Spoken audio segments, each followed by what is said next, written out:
Hello dear viewers, welcome back on my channel. और हमने जो पिछली वीडियो थी उसमें हमने एनईपी 2020 के स्कूल लेवल तक बात कर ली थी और इस सेकंड जो पार्ट है इसमें हम हायर एजुकेशन की बात कर रहे हैं। और अगर आपने पहला वाला पार्ट नहीं देखा है तो आप उसे पहले ज़रूर देखिएगा। तो देखिए, हायर एजुकेशन में क्या बात की गई है कि हायर एजुकेशन जो इंस्टीट्यूट हैं तो उनको क्या है, मल्टी डिसिप्लिनरी यूनिवर्सिटीज़ पे कन्वर्ट करने की बात की गई है। मतलब कि ऐसा नहीं है कि कोई भी एक इंस्टीट्यूशन है वो हमारा सिर्फ एक कोर्स चलाएगा या फिर एक ही तरह की एजुकेशन प्रोवाइड करेगा। उसे मल्टी डिसिप्लिनरी यूनिवर्सिटी में कन्वर्ट करना है कि वो काफ़ी मल्टी डिसिप्लिनरी अप्रोच में डिफरेंट काइंड के कोर्स दे सके।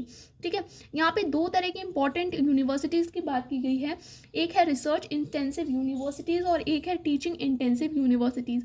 आप जैसे नेम से ही समझ रहे होंगे कि रिसर्च इंटेंसिव का मतलब है रिसर्च से रिलेटेड और टीचिंग से रिलेटेड है टीचिंग इंटेंसिव। पर ऐसा बिल्कुल भी नहीं है कि रिसर्च इंटेंसिव में केवल रिसर्च होगा और टीचिंग इंटेंसिव में केवल टीचिंग होगी। यहाँ तो दोनों आपकी एक साथ चलेंगी। मतलब रिसर्च यूनिवर्सिटीज़ में आपकी टीचिंग भी होगी और टीचिंग यूनिवर्सिटीज़ में आपका रिसर्च भी होगा।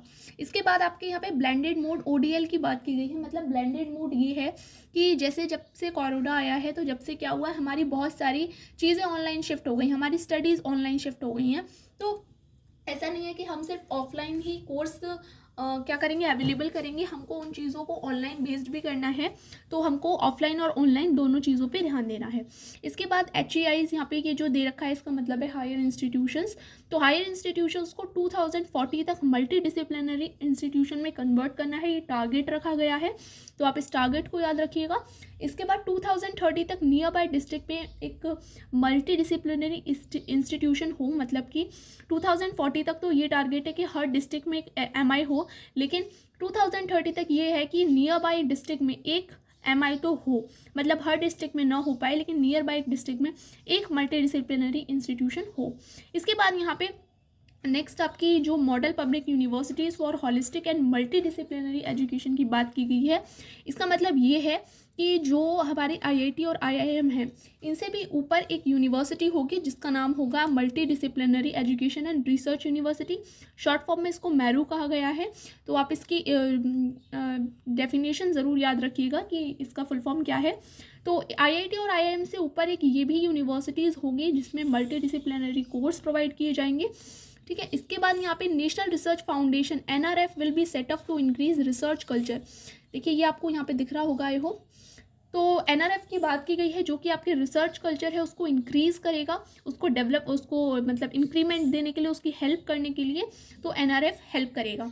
इसके बाद यहाँ पे इंटीग्रेटेड कोर्सेज़ की बहुत ज़्यादा बात की गई है। मतलब जो एक तो है जैसे कि अब BSc है वो 3 ईयर में करते हैं और MSc 2 ईयर में करते हैं। तो अगर आप अब इंटीग्रेटेड करते हैं तो ये हमको 5 ईयर में हो जाएगा। इसके बाद जो हम B.Ed और पहले हम जैसे ग्रेजुएशन करते थे 3 ईयर में, इसके बाद हम B.Ed 2 ईयर की करते थे तो टोटल हमको 5 ईयर लगते थे। लेकिन हम अगर 12th के बाद अब B.Ed करते हैं तो हमारी जो ग्रेजुएशन और B.Ed है वो टोटल 4 ईयर में हो जाएगी और ये 2030 तक हमने इंटीग्रेटेड B.Ed हमारी क्या हो जाएगी, लागू हो जाएगी। इसके बाद नेक्स्ट आपने जैसे कि B.Tech किया हुआ है तो B.Tech के बाद आप क्या कर सकते हैं, एक साल की B.Ed कर सकते हैं। तो इस तरह की भी बात यहाँ पे की गई है। इसके बाद यहाँ पे जो MPhil प्रोग्राम है, MPhil प्रोग्राम को डिसकंटिन्यू कर दिया गया है। ठीक है, और यहाँ पे ABC मतलब एकेडमिक बैंक ऑफ क्रेडिट, ये आप फुल फॉर्म्स ज़रूर याद कर लीजिएगा, आपसे पूछी जा सकती हैं। और एक चीज़ मैं आपको और बताऊँ कि NEP में हम मोस्टली कंफ्यूज हो जाते हैं, हम न्यू एजुकेशन पॉलिसी बोल देते हैं इसे। तो हमेशा याद रखिएगा न्यू एजुकेशन पॉलिसी तो ये है ही, बट इसकी जो फुल फॉर्म है वो है आपकी नेशनल एजुकेशन पॉलिसी। ठीक है, ABC मतलब एकेडमिक बैंक ऑफ क्रेडिट। तो ये यहाँ पे क्या है, ऐसा होता था कि पहले जो हमारे इंस्टीट्यूशंस होते थे, मानिए हमने उसमें एडमिशन लिया कोई कोर्स में, लेकिन हमने बीच में उस कोर्स को छोड़ दिया और फिर हमने वापस से कभी स्टार्ट करना चाहा किसी दूसरे इंस्टीट्यूशन से, तो हमको क्या शुरू से शुरू करना पड़ता था।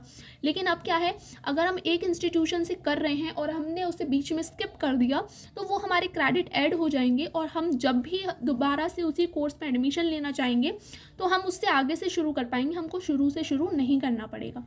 फिर उसके बाद the choice based credit system मतलब CBCS की बात की गई है। तो CBCS से आप जैसे समझ ही रहे हैं कि हमें यहाँ पे चॉइस मिलेगी, ठीक है, चॉइस बेस्ड क्रेडिट सिस्टम रहेगा। उसके बाद यहाँ पे enhance gender balance in higher institutions. तो आप जानते हैं जैसे कि गर्ल्स को काफ़ी कम एज में एजुकेशन से दूर कर दिया जाता है, तो यहाँ पे हमने हायर इंस्टीट्यूशन में क्या करना है, जेंडर को बैलेंस करना है, स्पेशली गर्ल्स को, क्योंकि हायर इंस्टीट्यूशंस तक वो नहीं आ पाती हैं, तो हमको जेंडर बैलेंस करना है। और यहाँ पे इंटरलाइजेशन एट होम की बात की गई है, मतलब हमको जो एजुकेशन है उसको इतना अफोर्डेबल बनाना है, ठीक है, कि वो हर किसी को हम प्रोवाइड कर सके, हर किसी को मिल सके।